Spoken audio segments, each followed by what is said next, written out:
Hello everyone. आज की कक्षा में आप सभी का स्वागत है। आज जो टॉपिक हम लोग डिस्कस करेंगे वह है भारत में राष्ट्र निर्माण की चुनौतियां। दरअसल जब देश का विभाजन हुआ वह माउंटबेटन योजना के आधार पर हुआ। लॉर्ड माउंटबेटन ने सन 1947 में एक योजना तैयार की जिसके आधार पर भारत, पाकिस्तान और देशी रियासतें यह 3 ग्रुप बनाए गए। यानी कि एक हिस्सा होगा जिसे भारत कहेंगे, दूसरा होगा जिसे पाकिस्तान कहेंगे और तीसरा वह देशी रियासतें थीं जिन्हें आज़ादी दी गई कि वह चाहे तो भारत में मिल जाए, वह चाहे तो पाकिस्तान में मिल जाए और अगर वह चाहे तो स्वतंत्र रियासत के रूप में रह सकते हैं, स्वतंत्र देश के रूप में रह सकते हैं। तो जो भारत में राष्ट्र निर्माण की चुनौतियां क्या रही, इसका एक अहम मुद्दा यह देशी रियासतों का एकीकरण था कि कैसे इन रियासतों का एकीकरण किया जाए। लेकिन सिर्फ यहीं तक समस्या नहीं थी।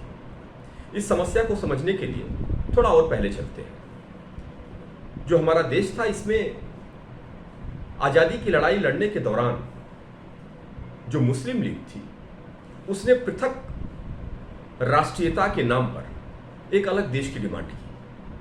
तो एक भारत, दूसरा मुसलमानों के लिए पाकिस्तान। यह मांग तेज हो गई कि पाकिस्तान अलग एक देश बनेगा। सन 1946 में मुस्लिम लीग ने पाकिस्तान के समर्थन में प्रत्यक्ष कार्रवाई शुरू कर दी और प्रत्यक्ष कार्रवाई के नाम पर बड़े पैमाने पर सांप्रदायिक दंगे किए गए, बड़े पैमाने पर हिंसा हुई, लोग मारे गए।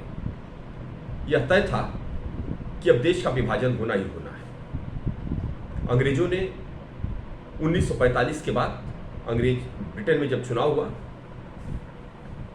तो चर्चिल चुनाव हार गए, लेबर पार्टी की सरकार बनी और क्लेमेंट एटली साहब वहां के प्रधानमंत्री बने। लेबर पार्टी का एक झुकाव, एक सॉफ्ट कॉर्नर था देश के, भारत के प्रति, और वो चाहते थे कि भारत को आजाद कर दिया जाए। उन्होंने लॉर्ड माउंटबेटन को वाइसराय बना के भेजा। जब लॉर्ड माउंटबेटन भारत आए तो गवर्नर जनरल के रूप में उनको यही करना था कि वह तय करना था कि कैसे भारत को आज़ादी सौंपी जाए। उन्होंने यह मार्ग निकाला कि एक भारत रहेगा, एक पाकिस्तान रहेगा और तीसरा देशी रियासतें रहेंगी जो जहां चाहे वहां रहें, चाहे तो आज़ाद रहें, चाहे तो भारत पाकिस्तान में मिल जाए। 15 अगस्त सन 1947 यानी 14 अगस्त की रात एक देश पाकिस्तान बन गया, दूसरा भारत बन गया और 565 देशी रियासतें थी जिन्हें आज़ादी थी कि वह चाहे तो भारत में मिल जाए, चाहे तो पाकिस्तान में मिल जाए, चाहे तो आज़ाद रहें। तब देश के लौह पुरुष कहे जाने वाले, सरदार कहे जाने वाले सरदार वल्लभ भाई पटेल, उन्होंने यह बीड़ा संभाला और चूंकि अंतरिम सरकार थी, अंतरिम सरकार के गृह मंत्री थे वो, उन्होंने सभी देशी रियासतों का एकीकरण कर दिया बड़े सूझबूझ, बड़े कौशल के साथ। लेकिन 3 देशी रियासतें रह गई, कश्मीर, हैदराबाद और जूनागढ़। एक प्रयास के द्वारा इन तीनों देशी रियासतों का भी भारत में एकीकरण हुआ।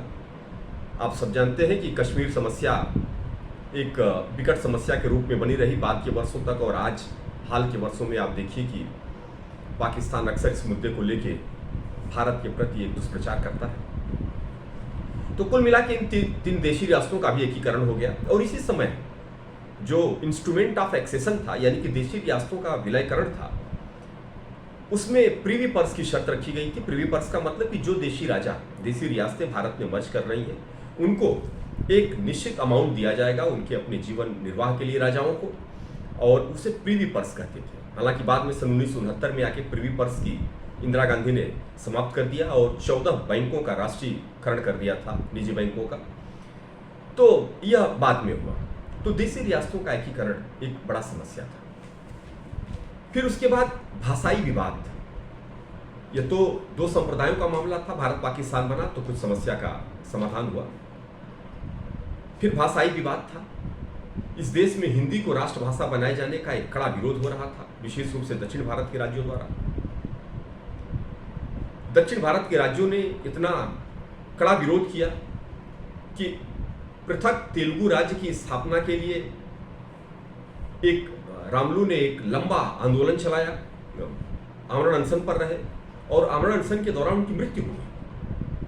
और भाषा के आधार पर सन 1953 में आंध्र प्रदेश को पहला राज्य बना दिया गया। इसी समय भाषा के आधार पर राज्य का पुनर्गठन कैसे किया जाए के लिए एक आयोग, भाषा आयोग का गठन, राज्य पुनर्गठन आयोग का गठन किया गया, जिसके अध्यक्ष जस्टिस फजल अली साहब बनाए गए। सन 1956 में इनकी रिपोर्ट के आधार पर भारत में 14 राज्यों का निर्माण किया गया और 6 केंद्र शासित प्रदेशों का। लेकिन भाषा को लेके स्थिति जस की तस बनी रही, बहुत समाधान नहीं हुआ और आज भी भाषा के नाम पर बहुत सहजता नहीं। हिंदी का कठिन विरोध दक्षिण भारत के राज्यों द्वारा किया जाता है। फिर तीसरी समस्या, जब देश का विभाजन हुआ तो संपत्तियों का बंटवारा कैसे किया जाए। जो पाकिस्तान में जाने वाले थे उनकी संपत्ति भारत में रह गई, जो पाकिस्तान से भारत आने वाले थे उनकी संपत्ति पाकिस्तान में रह गई।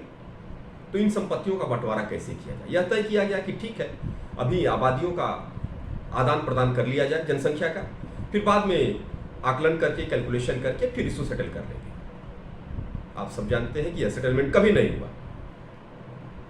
गांधी जी इस बात पे अड़ गए कि भारत को पाकिस्तान की जो देनदारी है वो देनी चाहिए। जब पाकिस्तान सक्षम होगा वो भी देनदारी दे देगा।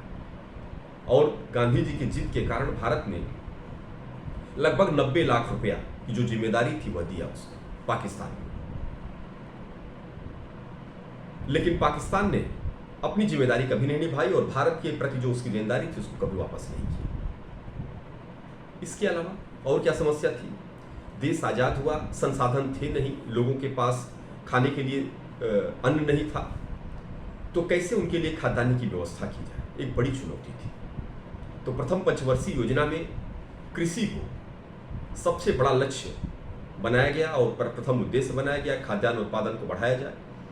और इस तरह के प्रयास करके समस्या पे विजय पाने की कोशिश की गई। इसके अतिरिक्त शिक्षा की व्यवस्था, देश में आधारभूत ढांचा बनाना, जातिवाद,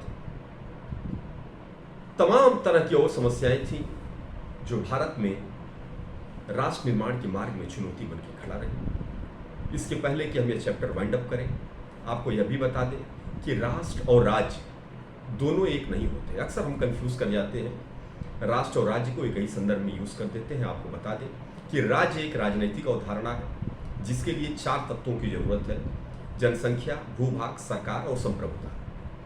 जबकि राष्ट्र एक आध्यात्मिक अवधारणा है, एक फीलिंग है, एक भावनात्मक अवधारणा है। इसके लिए न तो क्षेत्रफल चाहिए, न तो सरकार चाहिए, न तो संप्रभुता चाहिए। यह एक फीलिंग है जो एकता की भावना पर, स्पिरिट ऑफ यूनिटी पर आधारित है। यानी कि एक नृजातीय उद्भव के लोग, एक भाषा के लोग, एक लोकाचार, एक परंपरा, एक शैली के लोग जब एक साथ रहते हैं, उसमें एक एकता का भाव होता है, स्पिरिट ऑफ यूनिटी होता है, तो उससे राष्ट्र का निर्माण होता है। और अपनी साझा संस्कृति के प्रति, अपनी साझी भाषा के प्रति, अपने साझे रस्मों रिवाज के प्रति एक अटैचमेंट होता है जो राष्ट्र को जन्म देता है। लेकिन राज्य इससे बिल्कुल अलग है। अब भारत में देखिए, विविध भाषाएं, विविध शैली, विविध क्षेत्र, विविध जातियां, इतनी विविधता का देश है कि एक राष्ट्र के रूप में भारत का निर्माण एक कठिन चुनौती था और आज भी एक कठिन चुनौती कमोबेश बना हुआ है। इसीलिए कहा जाता है कि India is a nation, India is a nation in making. Bharat एक राष्ट्र तो है लेकिन बन रहा है, नॉट कंप्लीटेड। तो ठीक है, इसको इतना ही पढ़ेंगे, जो समस्या है पूछेंगे। Thank you.